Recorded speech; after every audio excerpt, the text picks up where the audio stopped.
Noun clause. A clause is a group of words containing a subject and a verb. Jadi klausa adalah kumpulan kata-kata yang mempunyai subjek dan kata kerja. Nah, a noun is always used as an object or a subject in a sentence. Jadi sebuah kata benda adalah kata yang digunakan sebagai subjek atau objek dalam sebuah kalimat. Selalu digunakan kalau tidak subjek ya objek. Nah, inilah definisi daripada clause dan noun. Nah, kalau begitu noun clause itu apa? Noun clause adalah anak kalimat yang berfungsi bisa sebagai subjek atau objek dalam kalimat kompleks. Nah, a phrase sendiri, frase, ya, adalah kumpulan kata-kata yang tidak berisi subjek dan verb. Jadi, a phrase is a group of words which doesn't contain a subject and a verb. Jadi apa bedanya frase dengan clause? Kalau clause itu mempunyai kumpulan kata yang mempunyai subjek dan verb, sedangkan frase tidak. Ya. Jadi noun clause adalah anak kalimat yang berfungsi bisa sebagai subjek atau objek.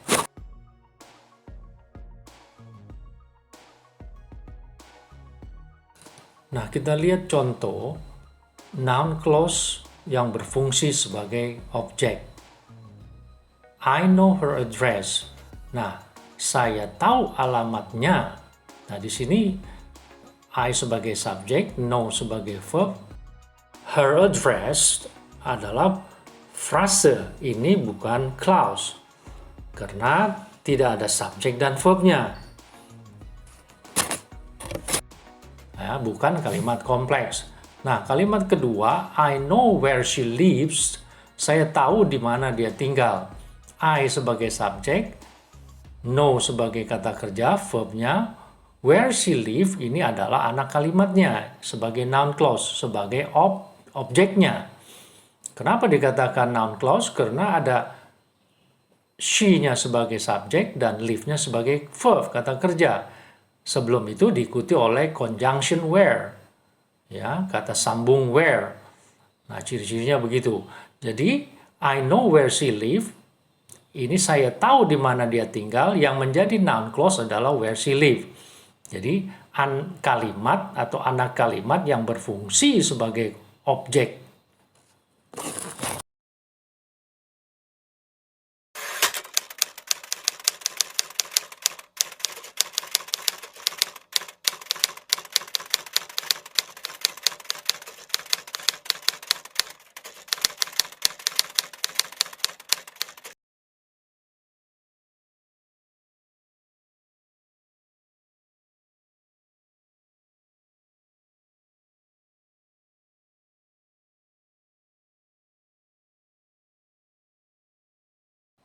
Contoh kedua adalah noun clause sebagai subjek.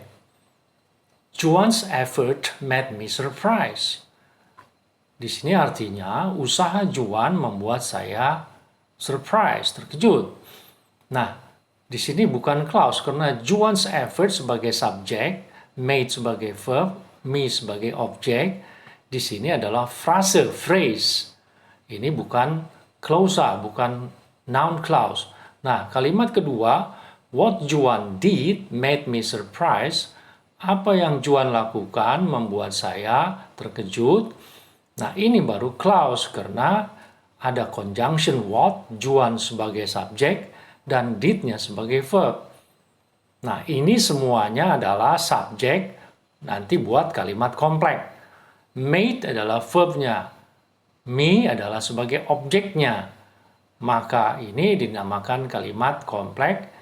Sedangkan what Juan did adalah noun clause-nya yang berfungsi sebagai subjek. Nah, inilah contoh daripada noun clause sebagai subjek. Karena dia posisinya di depan sebagai subjek. Jadi what Juan did, seluruh kalimat ini, anak kalimat ini berfungsi sebagai subjek. Subjek dari kata kerjanya yaitu verb. Verbnya adalah made. Nah, contoh dua adalah whoever wants further information can ask the administration staff. Nah, siapapun Siapa saja yang ingin informasi lebih jauh dapat menanyakan kepada staf administrasi. Nah, ini adalah contoh daripada noun clause sebagai subjek. Mana subjeknya? Yaitu seluruhnya. Whoever want further information, ini adalah klausa kalimat yang berfungsi sebagai anak kalimat, tetapi sebagai subjek. Nah, can ask adalah verbnya. The administration staff adalah objeknya. Jadi inilah yang dinamakan noun clause sebagai subjek.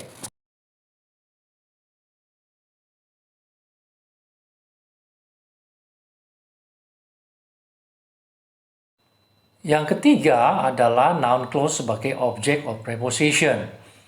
For example, please listen to what your teacher are saying. Nah, yang menjadi noun clause sebagai object of preposition adalah what your teacher are saying. Dan ini selalu didahului dengan preposition to. Ya, selalu didahului dengan preposition. Another example, thank you for everything you have done for me. Ini juga thank you diikuti dengan preposition for. Everything you have done for me ini adalah objek noun clause sebagai object of preposition. And then another example, I am interested in how she is painting. Ini juga diikuti dengan preposition in. Saya tertarik dengan apa yang dia sedang lukis. Nah, how she is painting adalah sebagai noun clause as a object of preposition. Nah, inilah contoh daripada noun clause as an object of preposition.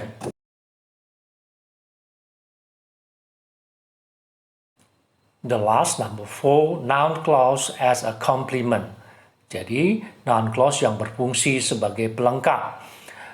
For example, the good news is that the student have passed the examinations. Nah, berita baiknya adalah para siswa telah lulus ujian. Nah, yang menjadi noun clause adalah that's all the student have passed their examination. Ini adalah noun clause sebagai pelengkap. Pelengkap apa? Tentu pelengkap subjeknya, atau kita sebut juga subject complement, karena menjelaskan si good news-nya itu. Nah, contoh kedua adalah the problem is that he never thinks before he speaks. Jadi masalahnya adalah bahwa dia tidak pernah berpikir sebelum bicara. Nah, that he never think before he speaks ini adalah noun clause as a complement karena menjelaskan the problem, masalahnya apa. Ya, dia tidak pernah berpikir sebelum bicara.